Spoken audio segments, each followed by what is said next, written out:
নুনু দিয়েও মেয়ে খেলতে পারবে না, তোর মেয়েকে ও 4 বার বলে ঢুকাই দিছে, বুঝছেন? মেয়েটা নিজে স্বীকার করছে। বাংলাদেশে কি এগুলি থামবে না? এগুলি থামবে না। হ্যাঁ, এখন সবাই বলতেছে ওর নুনটুটা কাটছে কেন? নুনটু না কেটে কি করবে? কোরআন শরীফ ছুঁয়ে শপথ খাইছে। তুই হিসাবে তুই দোষী। ও তুই দোষী, তুই জানো যে এটার অ্যাপস আছে বাচ্চাদের প্রতি, টিনেজারদের প্রতি, কচি কচি বাচ্চাদের প্রতি, দুর্বল বেশি। তুই তোর মেয়েকে তুই আনি তুই ঘরের মধ্যে রাখবি কেন এই ব্যাটার সাথে? কেন রাখবি? তুই ওকে ছেড়ে দিলি না কেন?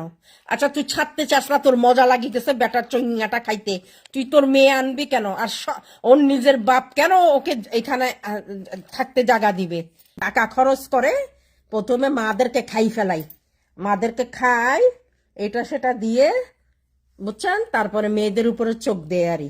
হ্যাঁ, বড্ডা ডাব সারি, বড্ডা ডাবকে খাই ফেলাই আগে, তারপরে কচি নারকেল খাইতে যাই।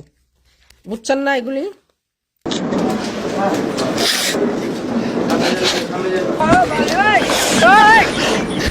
কি হলো?